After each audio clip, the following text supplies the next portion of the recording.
ملک کی قدیم ترین تاریخ ساز اور فعال جماعت جمعیت علماء ہند کے صدر مولانا سید ارشد مدنی کی صدارت میں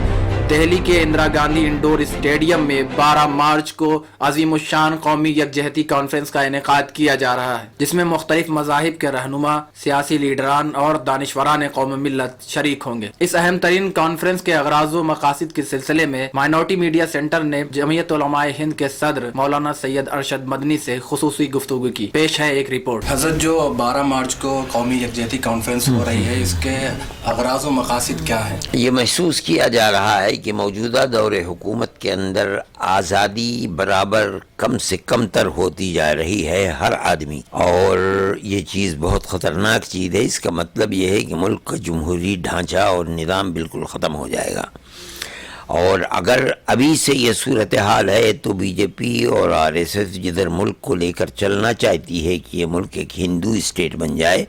تو پھر وہ آنے والا وقت تو ہر اقلیت کے لیے نہیں بلکہ اکثریت کے لیے بھی انتہائی تباہ کن ہوگا، اور ملک کا سیکولر دستور ختم ہو جائے گا۔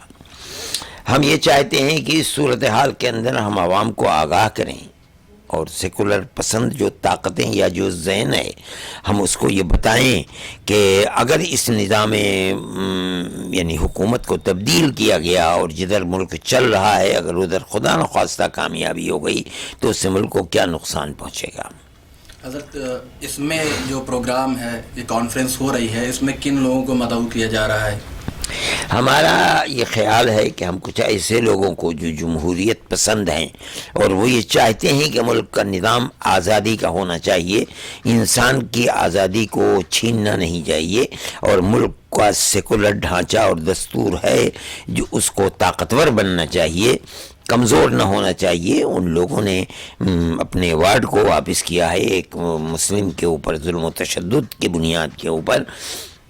ہم یہ سمجھتے ہیں کہ ان کے اندر کچھ چنے ہوئے لوگوں کو اس میں بلائیں گے تاکہ وہ ہماری آواز کے اندر ان کی یگانگت سے اور اتحاد سے قوت پیدا ہو سکے۔ حضرت، جو اتحاد میرٹھ کے فیض عام انٹر کالج میں دیکھنے کو ملا تھا کہ آپ کی اس کانفرنس میں دیکھنے کو ملے گا، مولانا سید محمود مدنی صاحب بھی ہم نے پہلے دعوت دے دی ہے ان کو۔ ہم نے تو اس وقت جس وقت ہمارا ان سے مصالحت ہوئی تھی، مصالحت ہوئی تھی، ہم نے اسی وقت ان کو بھی دعوت دی تھی اور قاری عثمان صاحب کو بھی دعوت دی تھی، اور جو اس وقت ہمیں دعوت دی گئی تھی وہ اسی کے نتیجے میں دی گئی تھی۔ ہم پہلے بھی ساتھ بیٹھتے تھے، مگر یہ کہ جماعتی پلیٹ فارم کے اوپر نہیں ہوتے تھے۔ ہم اس کو بہت اچھا اقدام سمجھتے ہیں کہ ہم جماعتی اعتبار سے متحد ہوں گے، اور متحد ہونا ہی چاہیے۔ اگر دنیا کے اندر بڑے بڑے ملک آپس میں اتحاد کر سکتے ہیں، ہمارے تو کوئی اختلاف ایسا نہیں تھا، ہم نے اپنے مقدمات کو واپس لے لیا اور آپس میں بیٹھنے کو اور جماعت کی ان چیزوں کے اوپر جن میں ہماری پالیسیاں ایک دوسرے سے ٹکر نہیں کھاتی ہیں اور نہیں ٹکر کھائیں گی تو اس کے اندر شرکت ہمارے کے ساتھ شریک ہوتے ہیں، ہمیں آپس میں بیٹھنا چاہیے، بات کرنی چاہیے۔ حضرت، آخری سوال یہ ہے کہ آپ اس کانفرنس کے ذریعے عوام سے کیا اپیل کرنا چاہتے ہیں؟ ہم یہی اپیل کرنا چاہیں گے کہ فرقہ پرستی کی مخالفت کریں، ملک کے اندر بھائی چارگی کو فروغ دیں۔